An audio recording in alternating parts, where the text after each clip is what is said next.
today we'll analyze the circuits using Norton's theorem and the Thevenin's theorem. So first, we'll use Norton's theorem. So we have a circuit here using 10 volts, R1 which is 4 ohms, R2 which is 2 ohms, R3 which is 5 ohms, and RL which is 3 ohms.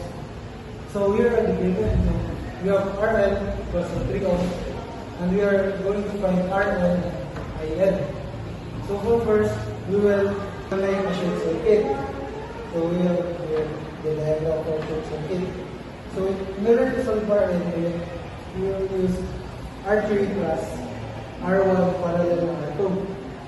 So we will just input the values for RL. So RL is equals to 5 ohms plus 4 ohms parallel to R2 ohms, which is equals to 5 plus 4 times 2 over 4 plus 4, which is equals to 6.32 ohms.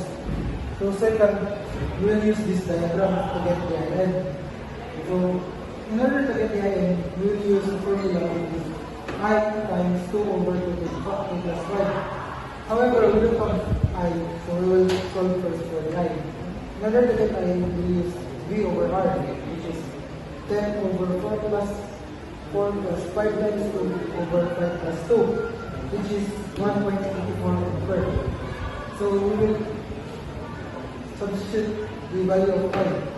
So I is equals to I times 2 over 2 plus 5, which is 1.84 times 2 over 2 plus 5 is 0.525 ampere.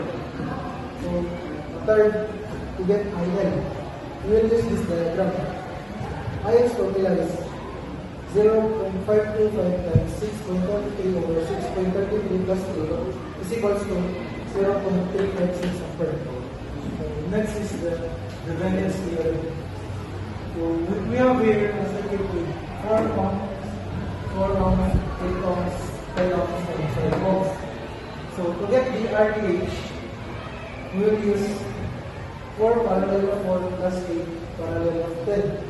We will simplify this to 4 times 4 over 4 plus 4 plus 8 parallel to 10, which is 2 plus 8 parallel of 10 is equals to 10 times 10 over 10 plus 10 is equals to 5 ohms.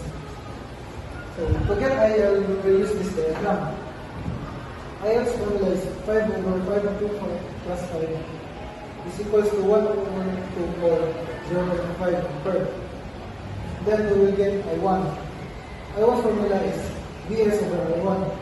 However, we don't want the I1 yet, so we will solve for the I1, which is 8 plus 10 parallel of 4 plus 4 is equals to 18 times 4 over 18 plus 4 plus 4 is equals to 80 over 11 ohms. Now that we have R1, we will substitute the value here. So we have 20 over 80 over 11 is equals to 20 times 11 over 80, or 11 over 4 for 2.75 ampere. Next, we will get the I2. I2's formula is 4 times I1 over R2. However, since we don't have I2, we will solve for R2 first. So we have 8 plus 10 plus 4 is equals to 22. Now that we have the value of R2, we will substitute 4 times 2.75 over 22 is equals to 11 over 22, or 1/2 or 0.5 ampere. Now that we have all the needed values, we will get the VTH, which is 0.5 times 10 is equals to 5 volts.